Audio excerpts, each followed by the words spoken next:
Welcome to my channel. I am Simran Sahani and आज मैं आपको कराऊंगी राइटिंग सेशन का एक most important topic, invitation writing. Okay, तो आज हम फॉर्मल इनविटेशन का फॉर्मेट देखेंगे।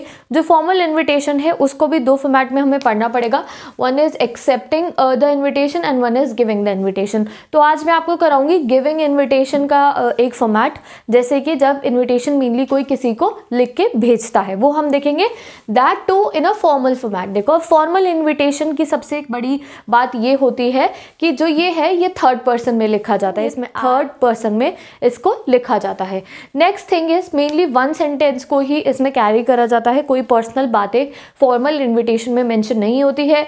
और ये जो फॉर्मल इनविटेशन है ये कई बार कार्ड फॉर्मेट में लिखा जाता है, जैसे कि ये, and at times it is written in a letter format. तो लेटर फॉर्मेट अगर आपको देखना है इनविटेशन का, तो वो एग्जैक्टली फॉर्मल लेटर के फॉर्मेट जैसा होता है, जिसका लिंक मैंने डिस्क्रिप्शन बॉक्स में डाल दिया है। आप जाके फॉर्मल लेटर का फॉर्मेट देखो और उसी लेटर में फॉर्मल इनविटेशन लिखा जाता है, लेटर वाला। ओके, तो उसकी आपको कोई चिंता करने की बात नहीं है। क्या होता है नॉर्मल हमें पता है, सबसे पहले हम सेंडर्स एड्रेस लिखते हैं, फिर हम डेट लिखते हैं, फिर हम रिसीवर्स एड्रेस लिखते हैं, फिर हम सैल्यूटेशन लिखते हैं, और फिर हम अपना लेटर की बॉडी लिखते हैं, और फिर एंड में जो हमारा कॉम्प्लीमेंट्री क्लोजिंग होती है उससे बंद कर देते हैं। ठीक है, बीच में सब्जेक्ट लिखना होता है, forget to tell you.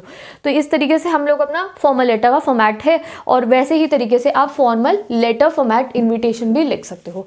But अब बात आती है, मेनली आपको एग्जाम में आ सकता है कार्ड फॉर्मेट का इन्विटेशन। तो कार्ड फॉर्मेट का इन्विटेशन जो होता है वो बेसिकली प्रिंट होता है एंड सेंटर अलाइंड लिखा जाता है। जैसे कि अगर आप किसी की शादी का कार्ड खोलते हो, किसी के बर्थडे पार्टी का कार्ड खोलते हो, तो मेनली सेंटर अलाइंड इसको लिखा होता है। तो एक बहुत ही सिंपल सा का बेसिक स्ट्रक्चर होता है, अगर आपने उसे लर्न कर लिया इट्स वेरी इजी। कई बार इसमें लेटर्स को बोल्ड करा जाता है, और कार्ड जो होता है मेनली सेंटर अलाइंड होता है। तो नाउ लेट्स सी किस तरीके से आपको कार्ड फॉर्म वाला फॉर्मेट लिखना है। आपको अगर ये फॉर्मेट लर्न हो गया तो you can answer any question on the giving invitations. ठीक है, तो लेटर फॉर्मेट डिस्क्रिप्शन बॉक्स में लिंक गिवन है, वहां से जाके फॉर्मल लेटर का फॉर्मेट देखोगे and you can give the formal invitation too in a letter format. अब बात करी जाएगी कार्ड फॉर्मेट की। ठीक है, तो सबसे पहले लिखा जाता है name and designation of host. Name designation of host, name and designation of host मतलब कि जो इनवाइट कर रहा है। ठीक है, मेनली अगर किसी के बच्चे की शादी है तो पेरेंट्स का जो नाम है, mister and Mrs Singh, mister and Mrs Sharma, mister and Mrs Sahani, कुछ भी स्टार्टिंग में आपको जो एग्जाम में आपके क्वेश्चन में मेंशन होगा नेम ऑफ द होस्ट, वो होता है। अगर किसी स्कूल की बात करी जाए, अगर स्कूल की तरफ से पेरेंट्स को एनुअल मीट का अगर कोई मैसेज जा रहा है, इन्विटेशन जा रहा है, तो उसमें हम लोग क्या लिखते हैं, the principal, staff and students of so and so school. ठीक है, तो इस तरीके से आपको name and designation of host लिखना है। Name and designation of host के पास आता है एक स्टैंडर्ड एक्सप्रेशन। ये स्टैंडर्ड एक्सप्रेशन कोई भी एक आप लर्न कर लो, और वो हर एक इन्विटेशन में आप डाल सकते हो। तो कोई भी एक लर्न करना है, इनमें से जो तुम्हें पसंद आएगा लर्न कर लेना। जैसे कि ये, जैसे कि मैंने यहाँ पे लिख दिया, mister and Mrs Singh cordially invites you, seek the pleasure of your company, request the pleasure of your benign presence, solicits your gracious presence। In 5 phrase में से कोई भी एक आप लर्न कर लो एंड यही आप अपने इन्विटेशन में लिखना। अगर स्कूल का भी होगा, the principal, staff and the students of so and so school solicits your gracious presence on. पढ़ ली है, name and designation of host सबसे पहले आता है, उसके बाद क्या आता है, ये वाला स्टैंडर्ड एक्सप्रेशन। अब स्टैंडर्ड, अब देखो यहाँ पे क्या बता हुई है, कॉर्डियली इन्वाइट्स यू। तो कहाँ पे इन्वाइट करना है, अब ओकेजन बताना पड़ेगा। तो थर्ड लाइन में आपको क्या बताना है, ओकेजन। तो अगर वेडिंग होगी तो आपको लिखना है एट वेडिंग ऑफ, दोनों बच्चों के नाम बताने होंगे जिनकी शादी हो रही है तो लिखना है। अगर किसी शॉप की ओपनिंग है तो वो लिखना है। अगर स्कूल का एनुअल मीट है तो वो लिखना होगा आपको, on the auspicious occasion of the annual function of the so and so school, you can right like this. ठीक है, तो ये हो गया आपका ओकेजन। उसके बाद आपको मेंशन करना होगा डेट, डे, टाइम, वेन्यू। ठीक है, जब आपको डेट और डे दोनों गिवन होगी तो पहले डे आता है। जैसे कि मंडे 17 अक्टूबर को अगर मैरिज है तो आप 17 अक्टूबर मंडे नहीं लिखोगे, पहले मंडे लिखोगे फिर 17 अक्टूबर लिखोगे, ये आपको ध्यान रखना है। तो आप ऐसे ही लर्न करो, डे, डेट, टाइम, वेन्यू, ये आपको जो क्वेश्चन आएगा उसमें गिवन होगा। ठीक है, तो ये लिखना है आपको। और then what you have to write, you have to write the special guest and VIP. अगर आपके इनविटेशन का जो क्वेश्चन है उसमें मेंशन होगा तो आप स्पेशल गेस्ट एंड इनवाइटी का नाम लिख सकते हो, that so and so is invited as a VIP, so and so is invited as a chief guest. School में मेनली चीफ गेस्ट बुलाए जाते हैं स्टूडेंट्स को प्राइजेस डिस्ट्रीब्यूशन के लिए। इसके साथ में आपको एंड कर देंगे हम अपना ये। एंड अगर चीफ गेस्ट नहीं है तो बस आपको डेट, जैसे कि अगर शादी है, बर्थडे पार्टी है तो रेजिडेंस पे हो रहा है, होटल में हो रहा है, कौन से डेट को हो रहा है, किस टाइम डिनर शुरू होगा, किस टाइम ख़त्म होगी सेरेमनी, ऑलमोस्ट ये सब लेके आपको ये एंड कर देना है अपना इनविटेशन। एंड लास्ट में you have to write RSVP। इसका मतलब होता है रिस्पॉन्डे सिल वू प्ले। एंड इसके बाद आपको नीचे जो एड्रेस गिवन होता है वो लिख देना है जो आपको क्वेश्चन में गिवन होगा। अगर एड्रेस नहीं होगा so you can right any phone number, और लाइक जो भी आपको गिवन होगा अपने क्वेश्चन में से वो देख के आप RSVP के नीचे मेंशन कर सकते हो। ठीक है, तो यहाँ मैंने आपको बता दिया, कोई रिवाइज कर दिया। सबसे पहले name and designation of host, फिर ये वाला स्टैंडर्ड जो आपका एक्सप्रेशन है, फिर ओकेजन एंड जो रीज़न है, यानी कि बर्थडे पार्टी है, शादी है, इनॉग्रेशन है, स्पोर्ट्स मीट है, उसके बाद डेट टाइम कि स्कूल में हो रहा है, होटल में हो रहा है, घर पे हो रहा है, that you have to mention. अगर कोई स्पेशल गेस्ट है तो वो बताना है। एंड विद दिस आपका इनविटेशन कंप्लीट हो जाएगा। तो एक इसका एग्जाम्पल देखते हैं हम। एंड ये बिल्कुल देखो बीच के फॉर्मेट में आपको लिखना है if it is in a card format. और कभी कभी हम कार्ड फॉर्मेट में जो अपना लेटर के साइजेस है उसे बोल्ड और स्मॉल करते रहते हैं, ये इस फॉर्मेट में आप देख सकते हो। ये जो मैंने यहाँ ब्लैक पेन से लिखा है, आप ऐसे मत करना, मेरा पेन थोड़ा लाइट हो गया था इसलिए मैंने यहाँ ब्लैक से लिखा है। आप पूरा सेम इंक के पेन ब्लू से पूरा का पूरा आपको अपना जो इनविटेशन है वो लिखना होगा। तो सबसे पहले ये एक वेडिंग इनविटेशन है, आपको एग्जाम में ये लिखने को आ सकता है।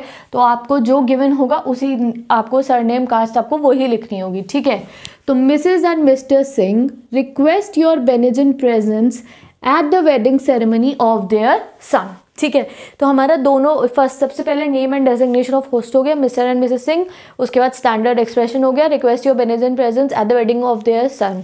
ठीक है, अब जो बच्चे हैं उनका नाम लिखना होगा आपको, ऐसे बोल्ड में लिखना, रोहन टू मायरा। ठीक है, अब जो लड़की होगी या लड़का जिसकी भी आप मैरिज का लिख रहे हो, नीचे डॉटर, अगर लड़की है तो डॉटर ऑफ सो एंड सो जो गिवन होगा, और लड़का है तो सन ऑफ सो एंड सो। ठीक है, ये आपने रीज़न बता दिया है और ओकेजन बता दिया है। उसके बाद हमारा क्या आता है, डेट टाइम। तो you have written Rohan to Myra daughter of mister and missus Kapoor on Friday 25 March 20XX, जो भी ईयर चल रहा होगा। और फ्राइडे पहले लिखना है, as I have told you day पहले लिखना होता है। तो डेट हमने मेंशन कर दी है, डे और डेट हमारा हो गया। ठीक है, उसके बाद आप लोगों को क्या बताना है, जो वेन्यू है वो बता सकते हो, जैसे कि मैंने यहाँ लिखा है eight hotel grand new Delhi. उसके बाद क्या होगा, आपको टाइम मेंशन कर देना है, जैसे कि रिसेप्शन ऑफ बारात कब है, डिनर की टाइमिंग क्या है, वेडिंग सेरेमनी का टाइम क्या है। एंड विद दिस आपका इनविटेशन एंड हो जाएगा। And you can right here RSVP। आप कोई भी जो गिवन होगा, मे बी कोई एड्रेस गिवन हो आपके क्वेश्चन में, वो लिख सकते हो, otherwise you can right any fixers number. And with this आपका इनविटेशन जो है कंप्लीट हो जाएगा। तो RSVP लिखना बहुत इंपॉर्टेंट है इनविटेशन के एंड में। तो ये एक लेटर हो, ये हमारा इन्विटेशन हो गया है, कौन सा, वेडिंग इन्विटेशन। अब एक आपके स्कूल इन्विटेशन मैं आपको करके दिखा रही हूँ, लेट्स सी। तो नाउ लेट्स सी ओके, तो नाउ स्कूल का एक इन्विटेशन हम देखते हैं।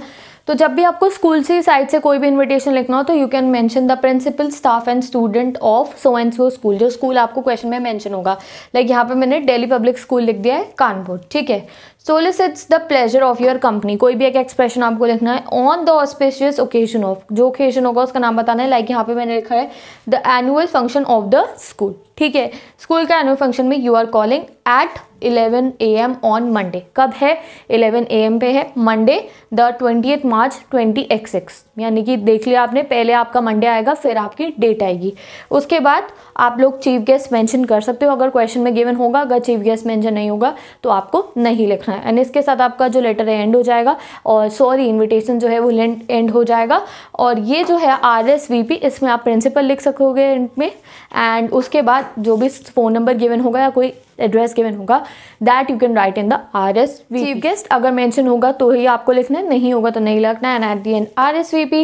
एंड देन जो स्कूल का इन्विटेशन होगा उसमें at the end you can write principal and any number, और जो कुछ भी आपको एड्रेस गिवन होगा आपके इन्विटेशन के फॉर्मेट में, क्वेश्चन के अंदर, दैट यू कैन राइट। तो विद दिस हमने 2 फॉर्मेट्स देख लिए हैं, दोनों ही हमारे फॉर्मल इन्विटेशन है, इसमें कोई पर्सनल बात यूज़ नहीं हुई है, नो आई। तो ये 2 फॉर्मल इनविटेशन हमने देख लिए हैं, दोनों का फॉर्मेट मैंने आपको दिखा दिया। तो मेन थिंग जो आपको अपने दिमाग में रखनी है वो यही है, name, designation of host, standard expression, occasion, reason, date, day, time, venue, special guest, VIP if any, RSVP and address given नहीं तो फिक्सर्स, फ़ोन नंबर। तो विद दिस आपका जो इन्विटेशन है फॉर्मल वो कंप्लीट हो गया है। यहाँ पे हमने गिविंग इन्विटेशन करा, एक्सेप्टिंग इन्विटेशन की वीडियो अलग बनेगी, तो that you will get in the class 12th English playlist by Simran Sahani. Anyone you can check it, और like Simran you can write formal letter format by Simran Sahni. If you will search it on YouTube तो you will get the video.